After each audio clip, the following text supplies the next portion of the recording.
The movie begins with a local news broadcast announcing that the British borders will remain closed for the 8th year in a row, and the deportation of illegal immigrants will continue. And the newscaster reports the tragic death of Diego Ricardo, the world's youngest person, who was stabbed to death in Buenos Aires after refusing to sign an autograph. And some of you are probably wondering, what does he mean by the youngest person on Earth? Because children get born all the time, right? No, not on this movie. Children stopped being born 18 years ago because the Earth is basically infertile, and Diego was the last person born, and that's what made him the youngest person on Earth. And inside a cafeteria, everyone is in shock as the news is delivered, and the main character, Theo, calmly orders coffee and walks away, seemingly unaffected by the news. And suddenly, an explosion rocks the cafe that he just left, and despite the chaos, Theo is unharmed and makes his way to his office. At work, Theo's colleagues are handling with the death of Diego. A news reporter in the background explains that human beings have been infertile for 18 years, and Diego's death serves as a tragic reminder of this fact. Theo takes a seat at his desk and goes to ask his boss if he can finish his work from home.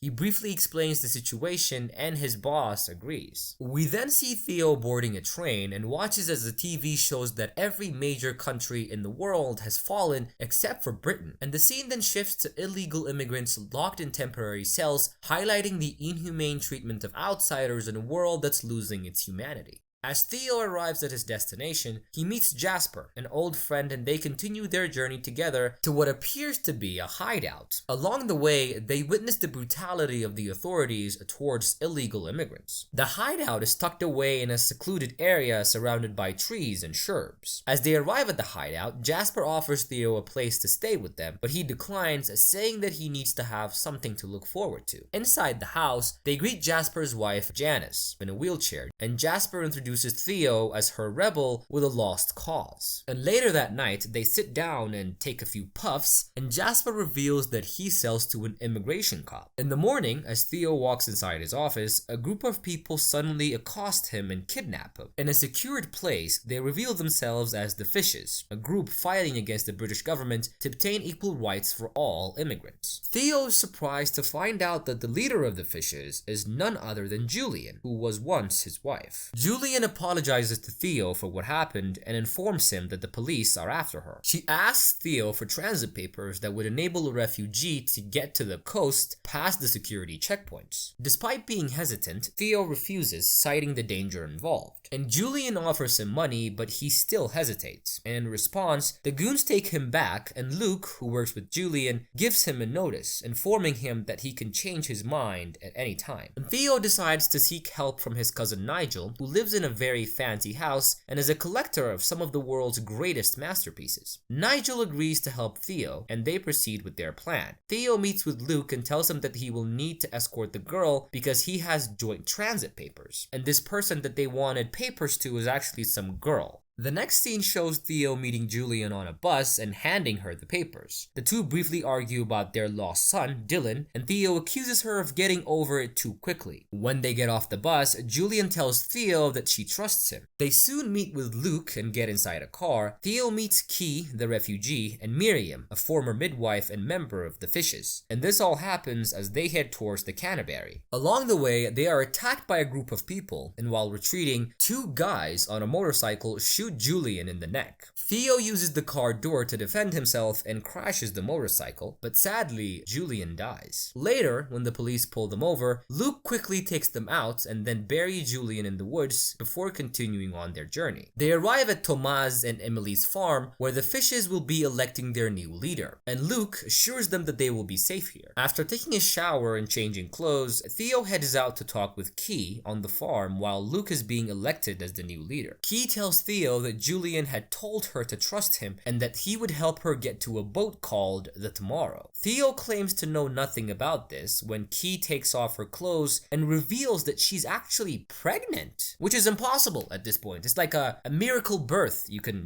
think of it at this point, because these people have not had children in 18 years. He's really shocked to see her, belly. Yeah. And while Theo is standing there in disbelief, Luke and the others arrive and exclaim that it's actually a miracle. In the next scene, we see the fishes debating on what to do next with Key and the baby. Theo proposes that they should make it public, but Key wants to go to the Human Project, an organization believed to be working on a cure for infertility. They leave the final decision to Key, who decides to have her baby on a farm and leave for the Human Project later as promised by Luke. Later that night, Theo hears a motorcycle noise and goes to check on it. It turns out to be Luke's plan to take out Julian and use the baby to make more people join in the uprising. The guy who shot Julian, Simon, is seriously injured and needs a doctor. Patrick, Simon's cousin, wants to kill Theo, but Luke tells him that they will kill Theo tomorrow as they move Key. As Theo enters Key's room, he finds her sleeping with Miriam and quietly tells her everything about the fish's plan. And with a quick and cunning move, he takes all the keys to the cars on the farm and he sets out with Key and Miriam. After having trouble starting the car, they navigate their way through the farm, trying to avoid being caught by the fishes. After almost getting caught, they finally reach Jasper's hideout, and Jasper welcomes them and asks them what happened. And Theo tells Jasper everything that happened and the danger that they're in. And Jasper offers them refuge, and they settle in for the night. And the group convenes around the table to discuss their next move over dinner, and the following morning, Key confides in Theo that she doesn't know the identity of the baby's father and would like to name him Froley. And as they were getting ready to leave, Jasper arrives and shares that he had secured a boat to take them to safety, but they must first be arrested by border guards and taken to Bexhill. Later on, Jasper recounts how Theo and Julian met during a protest and how their son Dylan was born, but he died during the flu pandemic of 2008. Later that night, an alarm sounds indicating the approach of the fishes, and Jasper provides a map and instructions to help Theo and Key find the guard. And despite their request to come with them, Jasper insists on creating a diversion to help them escape. And as they make their way up a hill, Theo spots the approaching fishes and watches in horror as Luke murders Jasper. And they later arrive at an abandoned school where Miriam explains how women became infertile after miscarriages. And a military vehicle approaches them, and Sid, the officer, demands to know what they are doing there. And Theo explains that they were looking for Sid, and they get inside the vehicle. And on the way, Key begins experiencing minor contractions, but they pass it off as car sickness. And Sid tells them to find this Arab woman called Mariska, who will provide accommodations for them for the night. And as they're transported on the bus with the other refugees, Theo expresses concerns to Miriam about the possibility of Luke intercepting their meetings with the Human Project. Miriam explains that contact with the project is done through mirrors and that Julian was their mirror. Confused, Theo asks what she means by mirrors, and Miriam explains that they contact one person who contacts another person, and so on until the word eventually reaches Julian,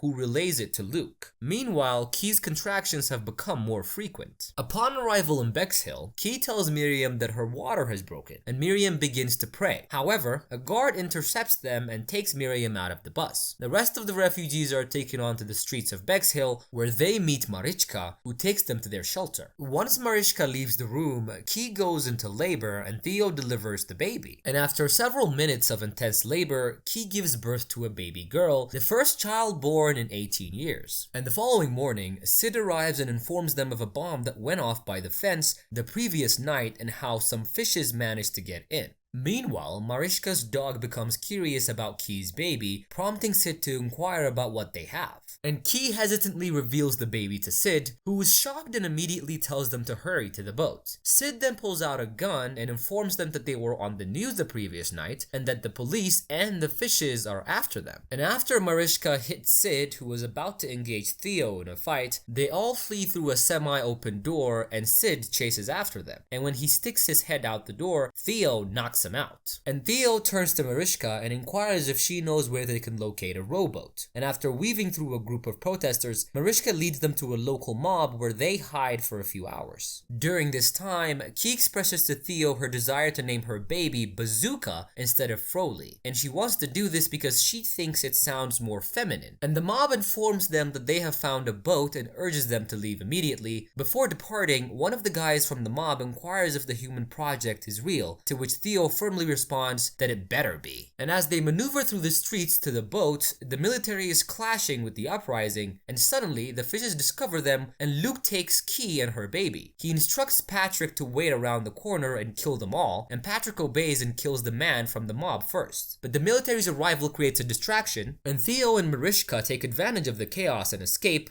while Theo follows Luke and Key to a building where the military and the uprising are engaged in heavy battle. Theo ascends the building stairs and bears witness to Patrick getting shot. As he continues climbing, he finds Key and her baby. As they prepare to depart, they encounter Luke, who is cornered, and he admires the baby's beauty and confesses that Julian was wrong. Taking away their dignity cannot lead to peace. And Luke declares that they need the baby, and suddenly, shots ring out at Luke as he tries to retaliate against Theo. Key, her baby, and Theo manage to escape, but the crying baby draws attention, and everyone is astounded to see a baby in their midst. And the fighting stops momentarily as they let the baby and her parents exit the building. But their break is short-lived as the fighting promptly resumes. Mariska joins them and they proceed down to the street to the local water authorities underground, where they locate a rowboat. Theo invites Mariska to accompany them, but she decides to remain behind. They paddle their way to the guide, and Key questions if they're too late because they've been warned that the boat would not wait for them. And Theo reassures her that they will return. And as they gaze out into the distance, they see fighter jets destroying the city. And as they wait, Key notices blood on the boat and initially believes she's bleeding. But it's actually Theo who's been shot by Luke. He advises her to keep the baby close no matter what, and the baby begins to cry, and Theo demonstrates to Key how to soothe her by gently tapping her back. Eventually, the crying subsides and Key decides to name the baby Dylan, a name that can be used for girls too, apparently. And Theo smiles weakly and then gradually passes out. And soon after, the Tomorrow boat arrives and the sailors prepare to transport them abroad. And the film concludes with the implication that Key and Dylan will be taken to safety and have a chance to survive in a world that's disintegrating around them. And that is how the greatest sci-fi movie ever made ends. Pretty much, yeah.